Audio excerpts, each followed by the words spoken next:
السلام عليكم ورحمة الله وبركاته.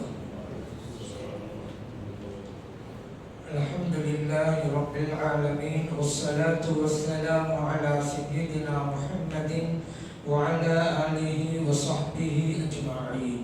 وما توفيقي إلا بالله، لا حول ولا قوة إلا بالله العلي العظيم. سبحانك لا علم لنا إلا ما علمتنا إنك أنت العليم الحكيم.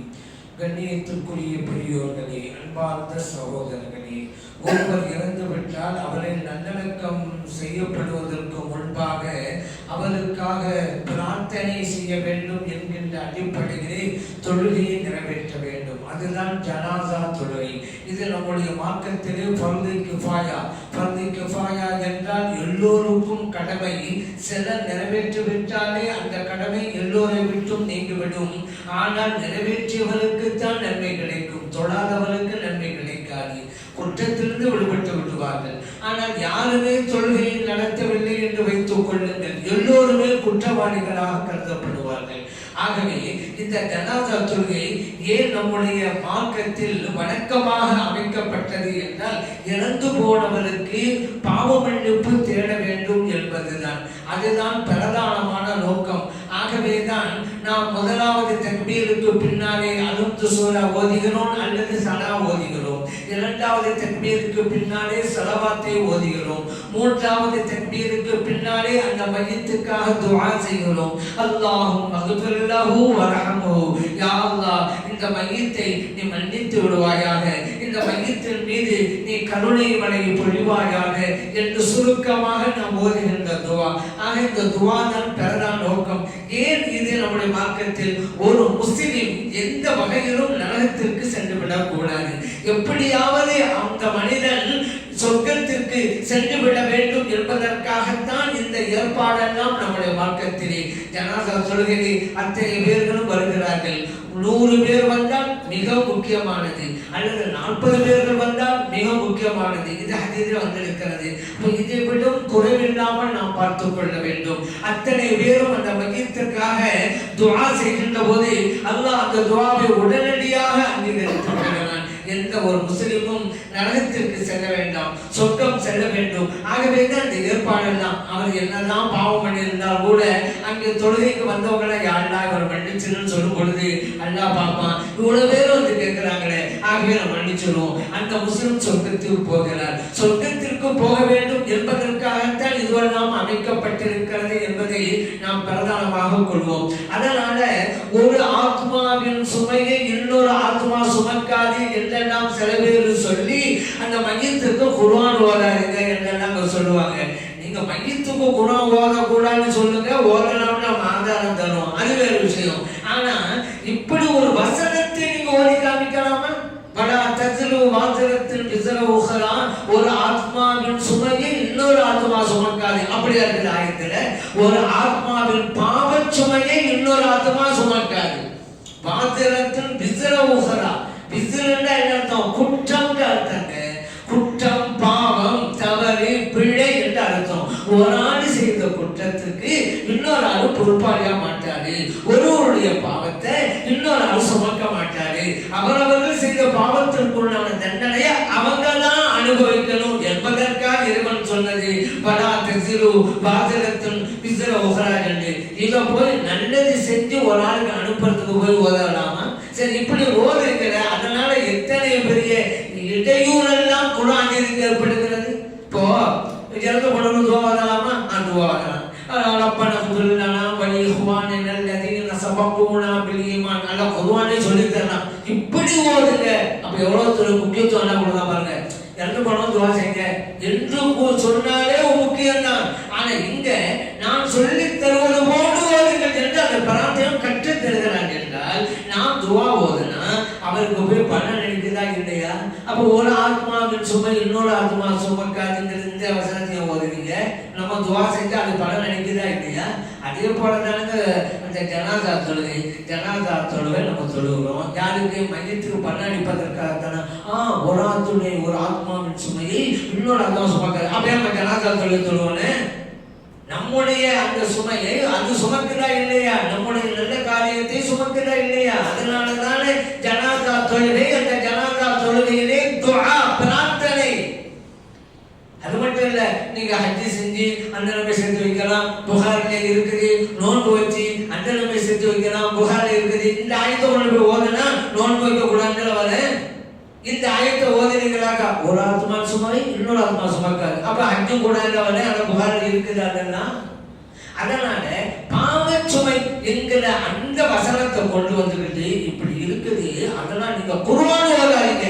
என்னங்க இது? நல்லது செய்யணும். குர்ஆன் ஓதக்கூடாதுங்கிறதுக்கு ஆதாரம் கொள்ளுவாங்க, ஓதலான்னு ஆதாரம் கொண்டு வருவோம். அது ஒரு சில ஆதாரம் இருக்குது. ஓதக்கூடாதுங்கிறது ஒரு ஆதாரம் கிடையாது. அதனால இந்த பிடிச்சிருக்குன்னு வருது. பாவ சுமையை சுமக்காதுங்கிறதுக்கு நம்ம நல்ல காரியம் செஞ்சு அனுப்பி வைக்கிறது போய் கொண்டு வரலாமா? சரி, அது இருக்கட்டும். இப்போ அந்த ஜனாதா தொழுகையிலே வாலிப ஜனாதா தொழுகைன்னு ஒண்ணு இருக்கிறது. உங்களுக்கு தெரியும், எங்கோ ஒரு ஊர்ல நாட்டுல ஒரு வபாத்தா இருப்பாரு, அங்கதான் அடக்கம் செய்வாங்க. இங்க இருந்து கொண்டு நாம் அவருக்காக வாலிப ஜனாதா தொழுகை என்ற ஒரு தொழுகை நிறைவேற்றப்படுவதை நீங்க பார்க்கலாம். ஆனா இந்த வாலிப ஜனாதா தொழுகை ஷாஃபிஈ மذஹபில் தான் உண்டு, ஹனஃபி மذஹபிலே கிடையாது. நீங்க கேட்கலாம், ஏங்க ஷாஃபி மذஹபில் உண்டுங்கிறீங்க, ஹனஃபி மذஹபில் இல்லைங்கிறீங்க? எல்லாம் ஒரு குர்ஆன் தானே, எல்லாம் ஒரு ஹதீஸ் தானே. இப்படி ஒரு தத்துவம் பேசிக்கிட்டு 40 பிரிச்சு நடக்கிறாள். அது ஒரு விஷயம். இப்ப நாளுக்கு தான் இது சொல்றது. என்னங்க குர்ஆன் ஒண்ணு, ஹதீஸ் ஒண்ணு, ஷாஃபி ஹனஃபிங்கிறீங்க அப்படிங்கிறது. நான் ஏற்கனவே நாமெல்லாம் அறிந்த ஒன்றுதான், எந்த ஒரு சட்டமாக இருந்தாலும் அந்த சட்டத்தின் பின்னணியிலே ஒன்று குர்ஆன் இருக்கும் அல்லது ஹதீஸ் இருக்கும்.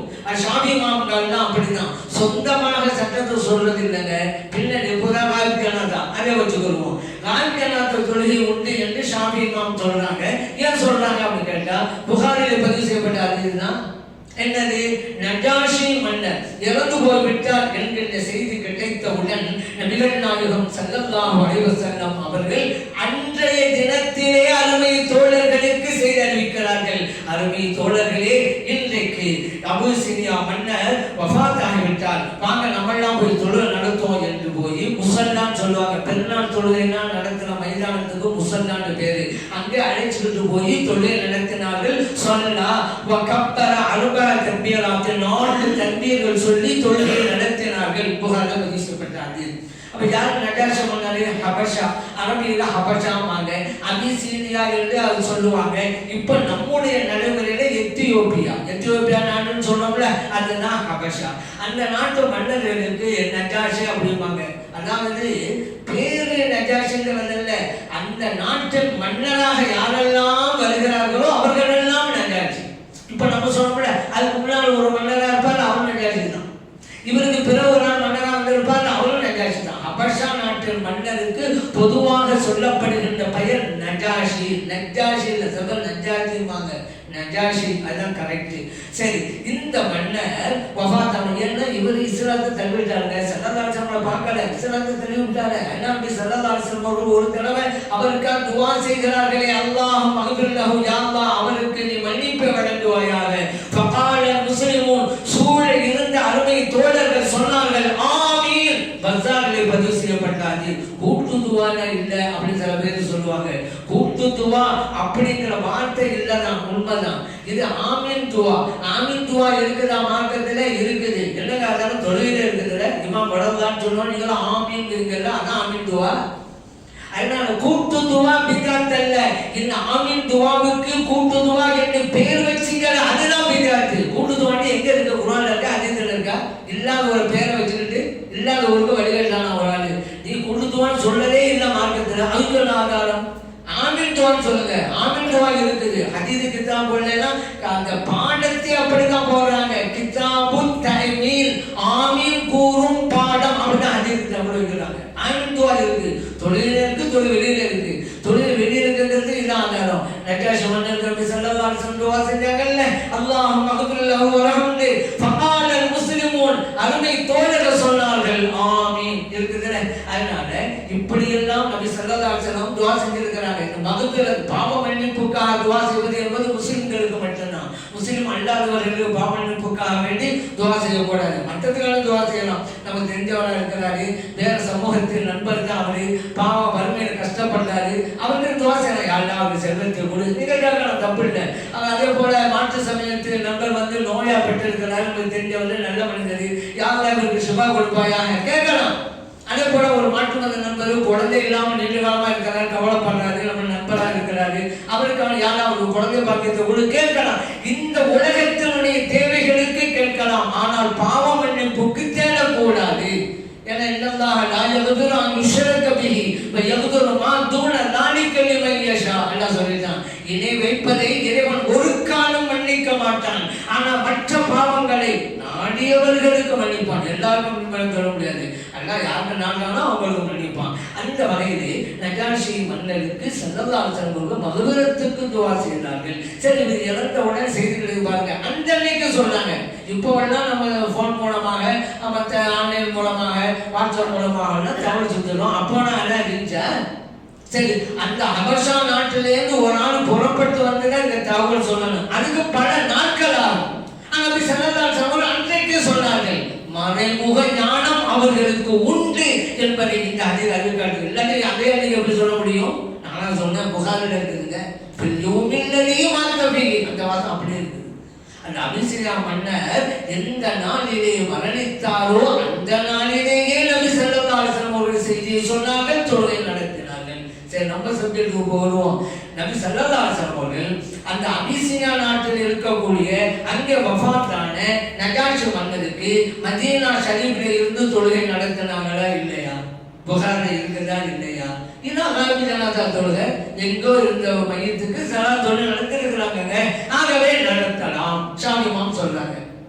அனுமதி அப்படி இல்லை அப்படின்னு கேட்கலாம். காபி ஜனாதா தொழுகை முழக்கத்தில் இருந்திருந்தா இந்த நஜாஷி மன்னருக்கு மட்டுமா சலாசலம் சொல்லிருப்பாங்க? மற்ற எத்தனை சஹாபிகள் வெளியூருக்கு போய் வபாத்தானாங்க, அவங்களுக்கெல்லாம் சலாசலம் சொல்ல நடத்தினாங்களா? அதே போல அதுக்கு பிறகு அபூபக்கர் சித்திக் ரலியல்லாஹு கலீஃபாவாக இருந்தாங்க. அவங்க காலத்தில் வெளியூரில் எத்தனை சஹாபா பெருமக்கள் உலகை விட்டு மறைந்தார்கள். அவர்களுக்கெல்லாம் ஜனாஸா தொழுகையை நிறைவேற்றினார்களா அபூபக்கர் சித்திக் ரலியல்லாஹு அன்ஹு? இல்லையே. அதே போல உமர் ரலியல்லாஹு அன்ஹு செஞ்சாங்களா? இல்லையே. உஸ்மான் ரலியல்லாஹு அன்ஹு, அலி ரலியல்லாஹு அன்ஹு இவங்கெல்லாம் வெளியூரில் வஃபாத்தான சஹாபா பெருமக்களுக்கு காபி ஜனாஸா தொழுகை நடத்தினார்களா? இல்லையே. இருந்திருந்தால் ஸல்லல்லாஹு அலைஹி வஸல்லம் அவங்களும் செஞ்சிருப்பாங்க. எல்லா பேருக்கும் நஜாஷில மட்டும் விட்டுருங்க, மற்றவங்களும் செய்யலையே, மற்றவங்களும் செஞ்சிருப்பாங்களே. அதே போல சஹாபா பெருமக்கள், ஹலீஃபாக்கள் இவங்கெல்லாம் செஞ்சிருக்கணுமே, செய்யலையே. அதனால ஸல்லல்லாஹு அலைஹி வஸல்லம் நஜாஷி மன்னர் தொழில் நடத்தினாங்கல்ல, அதுக்கு மட்டும் அது பிரத்யேகமானது, ஹுசூசியத்து சொல்லுவாங்க, பிரத்யேகம். நஜாஷி மன்னருக்கு மட்டும் சலாம் செஞ்சு காமிச்சது.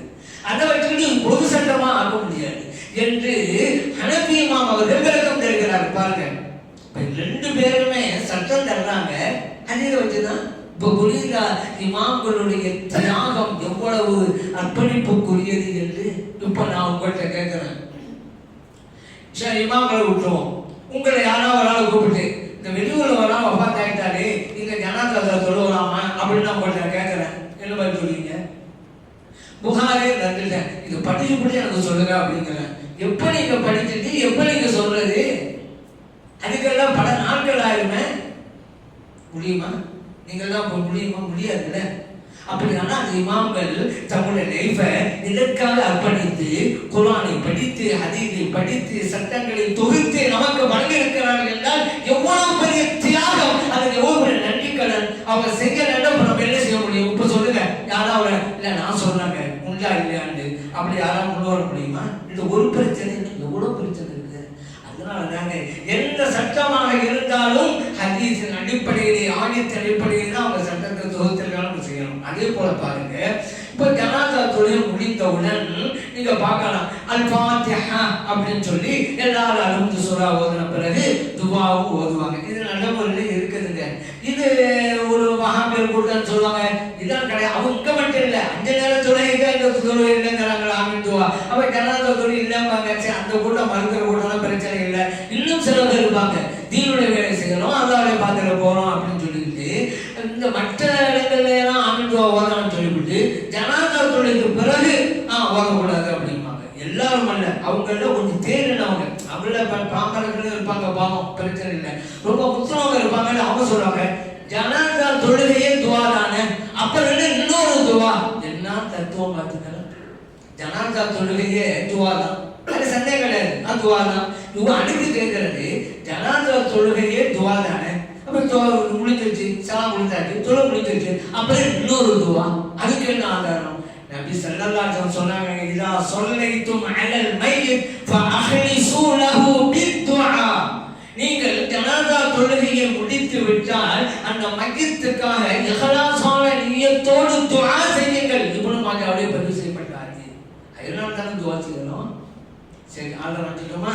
சரி, இன்னும் ஆதாரம் வேணுமா? ஆமா, ஏன் அல்லாஹ் குர்ஆன்ல சொல்றானே, யா அய்யுஹல்லதீன ஆமனு ஸ்தஈனு பிஸ்ஸப்ரி வஸ்ஸலாஹ், இதே நம்பிக்கையாளர்களே நீங்கள் தொழுகையை கொண்டும் பொறுமை கொண்டும் உதவி தேடுங்கள். குர்ஆன்ல இருக்குதுல, தொழுகையை கொண்டு உதவி தேடுங்கள் அல்லாஹ் சொல்லிட்டான்ல.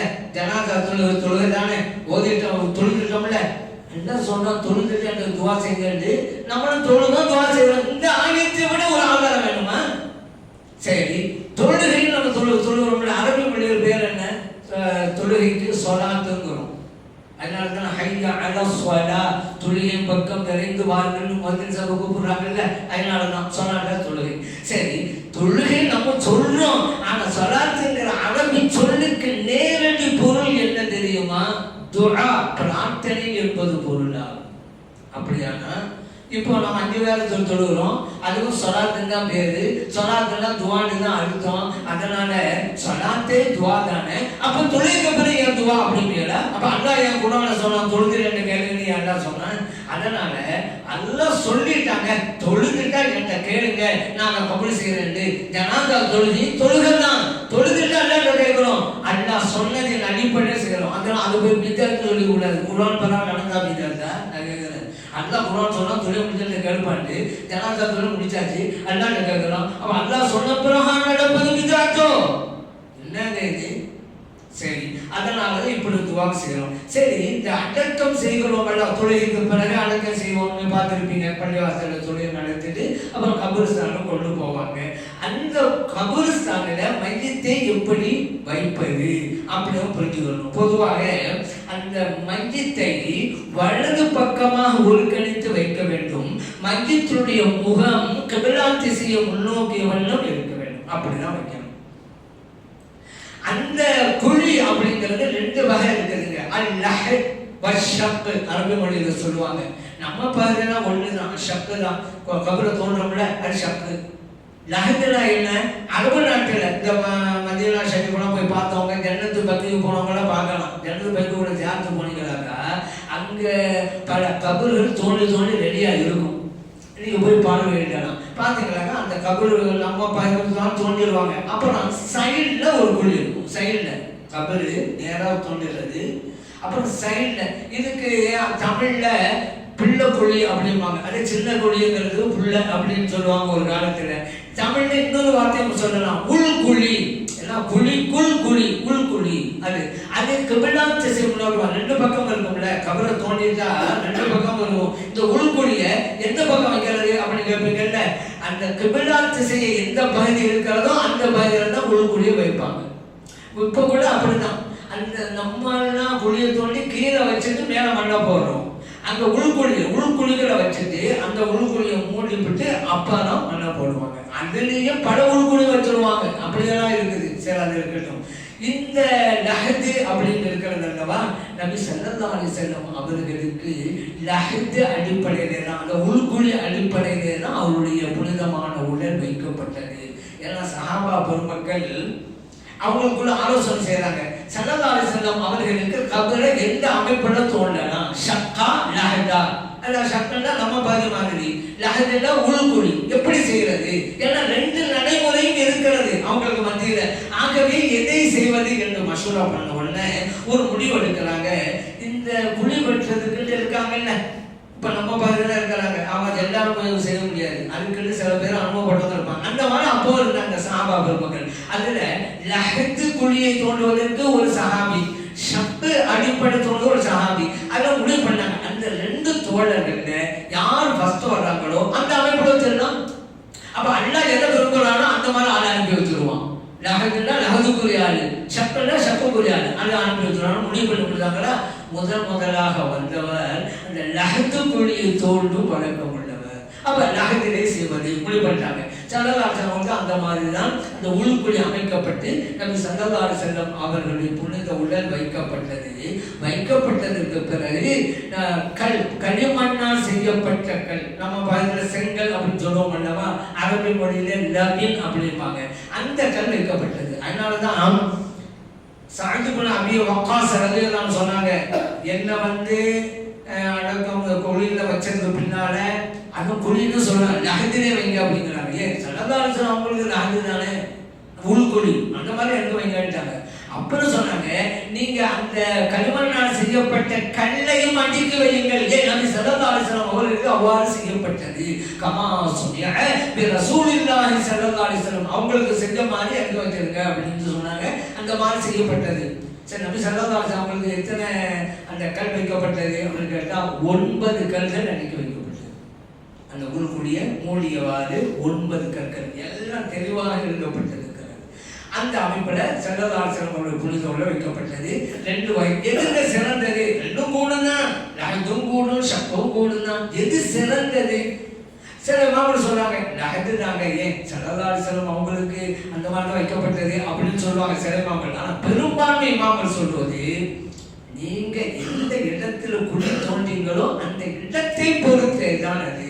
ஏன்னா சில இடங்கள்ல கபரு தோன்ற இடம் மண்ணு இலகுவாக இருக்கும், மண் பகுதியா இருக்கும், சாதாரணமா தோன்றிடலாம்.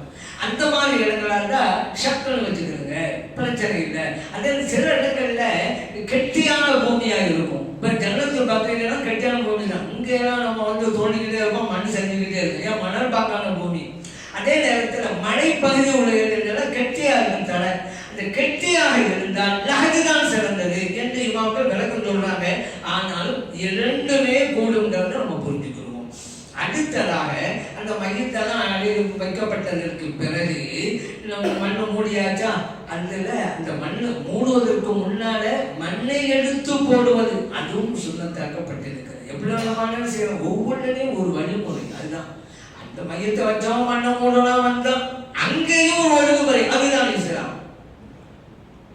அதே போல அந்த ஸல்லல்லாஹு அலைஹி வஸல்லம் அவர்கள் என்ன செய்வாங்க அப்படின்னு சொன்னா, ஒரு மையத்தை வச்ச பிறகு தங்களுடைய 2 கைகளால் மண்ணை எடுத்து போடுவார்கள். 3 தடவைகள் போடுவார்கள். அதனால நீங்க பார்க்கலாம், எல்லாம் வச்ச பிறகு மூடுறதுக்கு முன்னால மண்ணெல் எடுத்து ஓராளா மண்ணெல் எடுத்து போடுவாங்க. 3 தடவைகள் போடுவாங்க. அந்த சுன்னத்தை ஆயார் தாக்குறாங்க. ஸல்லல்லாஹு தங்களுடைய மகனார் இப்ராஹிம் ரலியல்லாஹு அன்ஹு சின்னப்படியாக வஃபாத் ஆயிட்டாங்கல்ல, அவங்களுக்கு நபி ஸல்லல்லாஹு அலைஹி வஸல்லம் செஞ்சாங்க. அதே போல அடக்கம் செய்ததற்கு பிறகு அந்த மண்ணுக்கு மேல தண்ணீரை ஊற்றுவது அது ஒரு சுன்னத். ஸல்லல்லாஹு அலைஹி செஞ்சாங்க. அவங்களுக்கு அப்படி செய்யப்பட்டது. பிலால் ரலியல்லாஹு அன்ஹு செஞ்சாங்க. ஸல்லல்லாஹு அலைஹி வஸல்லம் வந்தாங்க, மண்ணை போட்டு மூடினதுக்கு பிறகு பிலால் ரலியல்லாஹு அன்ஹு கபருக்கு மேலே தண்ணீரை ஊற்றினார்கள். 3 தடவை ஊற்றினார்கள். சரி, எங்கிருந்து ஆரம்பிக்கிறது? தலைப்பகுதியில இருந்து கால்பகுதிக்கா, கால்பகுதியிலிருந்து தலைப்பகுதிக்கா? கேள்வி வருதுல. பிலால் ரலியல்லாஹு அன்ஹு நபி ஸல்லல்லாஹு அலைஹி வஸல்லம் கபருல தலைப்பகுதியில இருந்து ஊத்த ஆரம்பிச்சு கால்பகுதி வரைக்கும் ஊத்துறாங்க. அந்த மாதிரி இது ஒரு முறை, அந்த மாதிரி செய்து கொள்ள வேண்டும். சரி, பல மையத்துகள் இருக்குது. ஒவ்வொரு ஆளுக்கு கபரு தோன்றது சிரமம்னு வச்சுக்கிறேங்க. இப்ப என்ன செய்யறதுங்க, ஒரே கபரு பெரிய கபரா தோண்டி எல்லா ஜனாசையும் அடக்கலாமா? அடக்கலாம். நடந்திருக்குதுல உஹதுல பல சஹாபா பெருமக்கள் ஷஹீத் ஆயிட்டாங்கல்ல. ஒவ்வொரு ஆளுக்கும் கபரை தோண்ட முடியுமா? சிரமமான. அதனால ஸல்லல்லாஹு அலைஹி வஸல்லம் அவர்கள் சொன்னாங்க, ஒரு கபரிலே 2, இன்னொரு கபரிலே 3, இப்படியாக அடக்கம் செய்யுங்கள் அப்படின்னு சொல்லிவிட்டு அங்கேயும் பாருங்க குர்ஆனுக்கு உண்டான சிறப்பு சொல்றாங்க. ஏன்னா 2 பேர் அடக்கம் செய்யணும் வச்சுக்கிறேங்க. இப்ப கேள்வி வரும்ல, இந்த 2 பேர்ல எந்த மையத்தை ஃபர்ஸ்ட் வைக்கிறது, 2வதா இதை வைக்கிறது? கேள்வி வருதுல்ல. அதே போல 3 மையத்தோட கபர்ல வைக்கணும்னு வச்சுக்கிறேங்க. எதை முதலாக வைப்பது? கேள்வி வருதுல்ல. ஸல்லல்லாஹு சொன்னாங்க, கத்திமு அக்ஸரஹும் குர்ஆனன், அவர்களில் யார் குர்ஆனை அதிகம் மனனம் செய்திருக்கிறார்களோ அவருடைய மையத்தை முதலாவதாக வையுங்கள் என்கிறார்கள் ஸல்லல்லாஹு. இந்த உலகத்தை விட்டு போகும்போது கூட குர்ஆனுக்குண்டான இஸ்ஸத்தை பார்த்தீங்கன்னா, குர்ஆன் அதிகமா இருக்கிறா அவரை ஃபர்ஸ்ட் வைங்க, அவருக்கு முதலிடம் கொடுங்க.